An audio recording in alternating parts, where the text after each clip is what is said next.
Oh. My head everywhere hurts.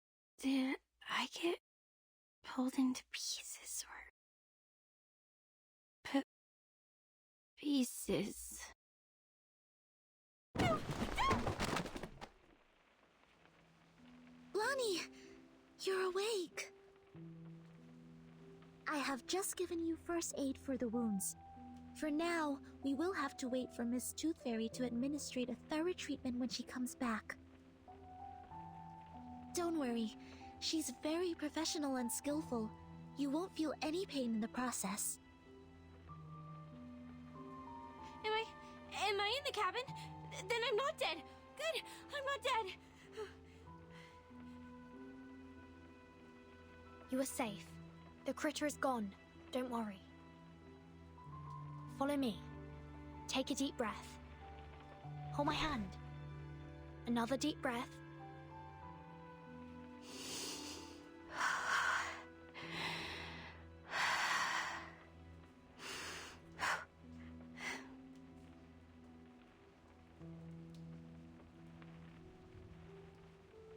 Do you feel better now? Thank you. I feel much better now. Oh, Anne! Where is she? Did she get hurt? We didn't find her in the woods. Wasn't she in Michael's car? No, she wasn't. She jumped off. She saw me being attacked by the critter and jumped out from the side window. Oh no! The butcher! He must have taken Anne, must be with him. I saw him too. He was walking towards her. Just like what would happen in a horror movie. It's okay. Here, take my hand. We know where she is now. This is good. We will get her back safe and sound. Okay. I understand.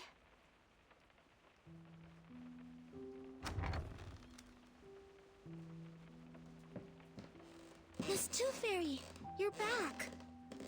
Where is Michael? They have gone.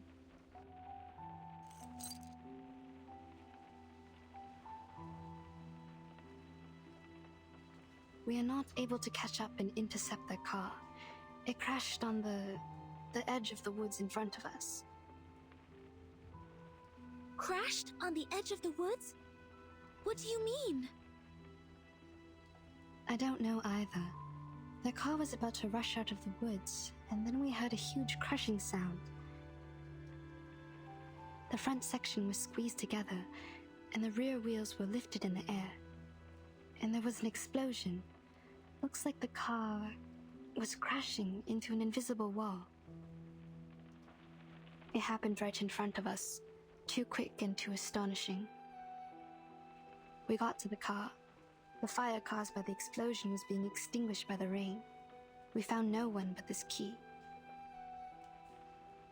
Is it yours, Blonnie? No, never seen it before. I always have some decorations or a doll attached to the keychain. This one is rusty and too plain. It smells weird too, like dirt. Anything special? No, neither mark nor labels. We didn't find anything to match it in the car. First the lone wolf, then the people who failed to escape. Things are getting too complicated, but there's one thing that I am certain of. We are now caught in a dangerously and classically plotted horror movie.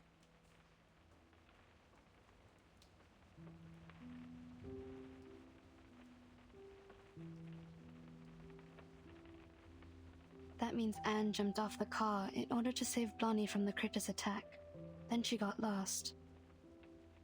According to Blondie, the last thing she saw was the approaching butcher from the woods. She's in great danger. We must act swiftly to save her. Also, we need to turn this cabin into a security base for the upcoming battles. Horripedia and I will rescue Anne. He's a horror movie expert, and it will be of great help. In the meantime, you and Sonetto stay here to take care of Blondie, and to secure this room. I will take good care of her.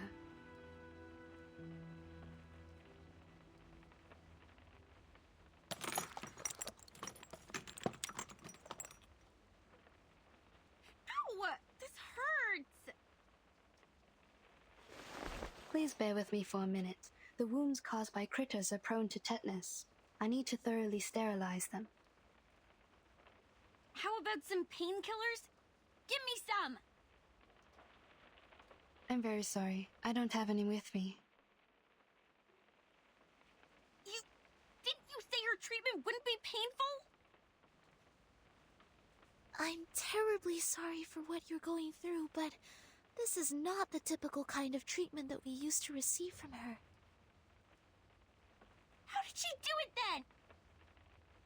She would...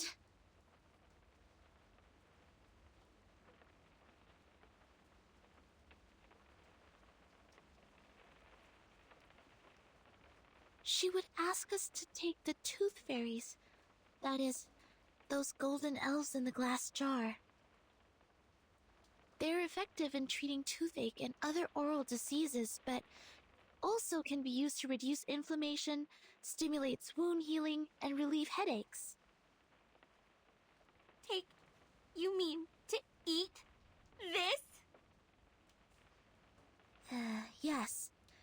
And it actually tastes pretty nice. Like mint and flavored dried plum. It just looks a bit unconventional. You would go as far as to eat this Please, stretch your legs. I need to sterilize the inner thighs.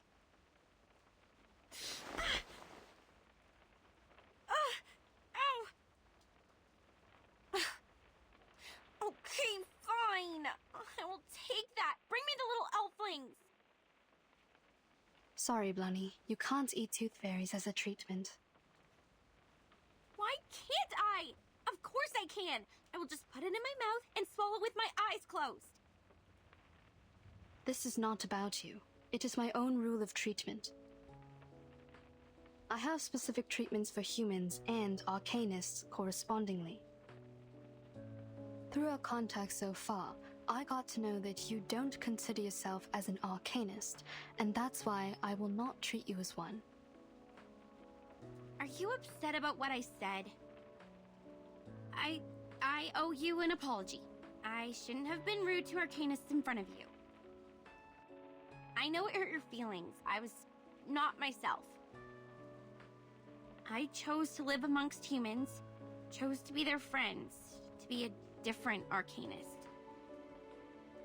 I thought in this way I would be taken in as one of them. But as you see, when things come to a critical moment, they run away without me. It was my car that they drove to escape, and yet they called me a freak and left me here to die. Funny, isn't it? Sad story. I feel sorry for you. But still, you can't take the tooth fairies. Is this a punishment for what I have done? I can't feed you the tooth fairies, only because you still think you are a human. You don't recognize the behavior of your human classmates, but still want to be on this side, and be one of them. Okay. The wounds are packed. Already? I didn't feel a thing. I've applied carbuncle growth promoter. It will paralyze, sedate, and accelerate your cell regeneration. Your wounds will close up in 30 minutes. Isn't that a medicine for arcanists? It is a prescription approved by the medicine examination supervised by Campbell. In this case, it doesn't violate my rule. You could have applied this earlier and spared me the pain. I don't rely on painkillers. I am an excellent doctor. Minimizing patients' pain is of course my forte. When kids can't suppress their pain, I normally sing for them to ease their pain. you didn't sing for me. Was it because you didn't want to? Maybe. I confess, what you did and said at first was really annoying. Arcanists and humans always act as if they were of one merged entity, but we all know how lines have been drawn between their own people and the others. You grew up among humans, and you learned to look away from the truth as they did. Oh, but you do react better to the medicine for Arcanists. Your blood is bringing you a good outcome. Look.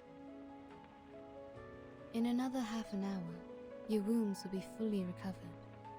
By then, you will be able to jump and run freely, as if you were never hurt. However you feel about your ancestry, it is helping you out. My wounds. A good outcome.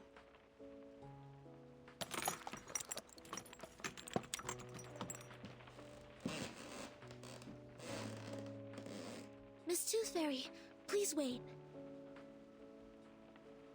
If what Mr. Horopedia has said is true, it's dangerous for us to split up. The three of us should stay together. It will take another 25 minutes for her legs to fully recover. If the situation were to develop based on the rules of horror movies, at this stage, I am safe. Don't worry about me.